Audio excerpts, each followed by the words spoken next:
बाक्सा जिल्ला दुलाराय बर' फरायसा आफादनि 16थि बोसोरसालिया जथुम्मा आरो बे जथुम्माखौ सानथामनि हाबाफारिजों सिके दखरानि सिङाव थानाय खामारदैसा रुरेल मिनि स्टेडियामावहाय खुंफुंनो थाखाय थि खालामनाय जादों आरो मैयानिफ्राय जागायनानै दिनै नैथि सान आरो बे नैथि साननि जोंहा दिनै गिबि हाबाफारि हिसाबै फुंबिलिनि आरज आरो नैथि हाबाफारि हिसाबै गौथुमारिनि फिरफिला बिरहोनाय थामथि हाबाफारि हिसाबै मुंख्लंफोरनिसिम बिबार बावनाय बे हाबाफारिया जानानै थांबाय आरो जोंहा ब्रैथि हाबाफारि हिसाबै फरायसाफोरनि जि हाबाफारि स्टुडेन्ट मिट जा बेखौ जोङो दिनै लागोन। दा बेखौ जोङो बाक्सा जिल्ला दुलाराय बर' फरायसा आफादा फरायसाफोरखौ सुबुं सम्पद दानायनि थांखिजों आरो बर' फरायसाफोरखौ जोङो जौगाहोनायनि थांखिजों बे स्टुडेन्ट मिटखौ जोङो लानाय जादों आरो बेवहाय जोंहा आलासि महरै फुंखा सुबुं महरै जोङो मोननो हादों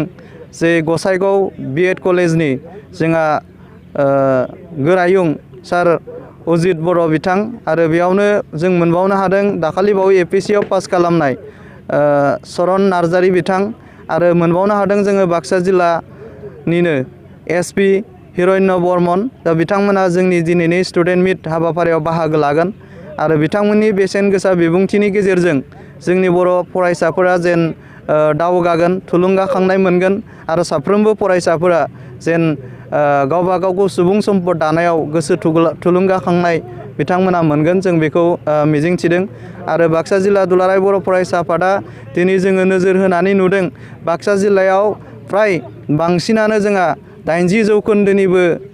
बारा जोंनि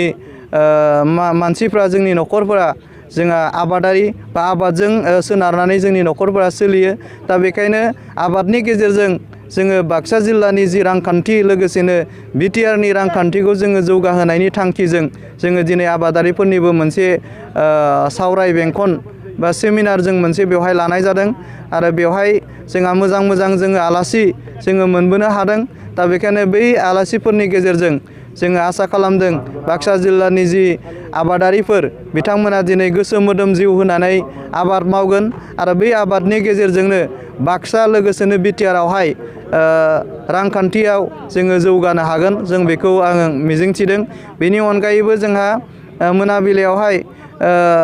केन्डेल लाइटिं हाबाफारि जोंहा दङ आरो बे केन्डेल लाइटिंखौ जोङो जायफोर दिनै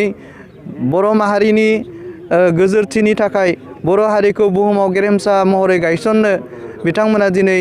दावहा खालामनाय बा गुबुन मुं लानानै बिथांमोना दिनै जिउ बावलांबाय। दा बिथांमोननि जिउमानि थाखाय जोङो दिनै केन्डेल लाइटिं आरो गोजोननि थाखाय केन्डेल लाइटिं जोङो बेवहाय लागोन। दा बेखायनो बे हाबाफारिनि गेजेरजोंबो जोंनि आइ आफा रायजो राजाया गोबां सांग्रां जागोन आवगायनायाव जोंहा मदद जागोन जोङो बेखौ मिजिंथिदों। बेनि अनगायैबो आरोबाव जोंहा मैयानि जि थान्दै जथुमाव सावरायनो गोनां आद्रा थालांनाय जों बेखौबो दिनै रिजुम खालामफिनगोन आरो बेवहाय जोंहा दिनै फैबाय थानाय बोसोरसे समाव जोङो बाक्सा जिल्लाया एबसु हिसाबै जोङो मा मावगोन जों बेखौ दिनै बिथांखि आजावनानै लागोन आरो मिजिंथिदों बे बिथांखिफोरनि गेजेरजों जोङो बाक्सा जिल्लायावहाय बर' हारिफोरखौ जौगानायनि थाखाय जोंनि समाजनि थाखाय हारिनि थाखाय सोलोंथाइनि थाखाय जोङो दिनै रिजुलेसन लानानै खामानि मावलांनो हागोन बेखौ जोङो सानदों आरो रिजुलेसन जोङो दिनै लागोन आरो बेवहाय मोनसेखौ जोङो सिन्था खालामगासिनो दङ बाक्सा जिल्ला हिसाबै जोंहा एपिएससिआनो जा इउपिएससिआनो जा जोङो पास खालामनाया जोबोर जोंहा खम अनजिमा बा जोङो फ्राय बारा बेबायदि बांद्राय जों मोननो हाया। दा बेखायनो बैफोराव जोङो उननि समाव जोंनि लाइमोनफ्रा बेफोर आनजादाव जेन उथ्रिसारनो हायो दा बेफोरनि थाखाय मावनो गोनां माखासे रिजुलेसनफोरखौबो जोङो दिनै लागोन। आरो मोनसे बाथ्राया जाबाय जोंहा फैबाय थानाय 21 आरो 22 नै बोसोरारि जि बाक्सा जिल्ला एबसुनि मावफुं आफाद दानाय दा बेबो जोंहा दिनै थान्दै मेलनि गेजेरजों दिनैनि जि गोजाम आफाद बियो बायनानै थांगोन। बेनि उनाव जोंहा केयारटेकार जोङो सायख'नायनि गेजेरजों मोनसे गोदान आफाद जोंहा बेवहाय दानानै लानाय जागोन। दा बे हाबाफारियावबो जाय बिथांमोना बिबान मोनगोन बिथांमोना गोसो मोदोम जिउ होनायनि गेजेरजों जेन खामानिखौ मावलांगोन आरो बे जोंनि जि गोदान आफाद बेबो जेन गोजोननि गेजेरजों गोख्रों खालामनायनि थांखिजों जेन जोंनि आफादा मोजाङै जालांगोन जों बेखौबो मिजिंथिदों। आरो नैबे जे 16थि बोसोरसालिया जथुम्मा बे खामार दैसा रुरेल मिनि स्टेडियामाव जानाय जि मोनसे बोसोरसालिया जथुम्मा बे जथुम्मानि गेजेरजों बाक्सा जिल्लानि सिङावहाय मोनसे सोलायनाय फैगोन। आं बेखौ बाक्सा जिल्ला एबसुनि गाहाय नेहाथारि हिसाबै मिजिंथिदों।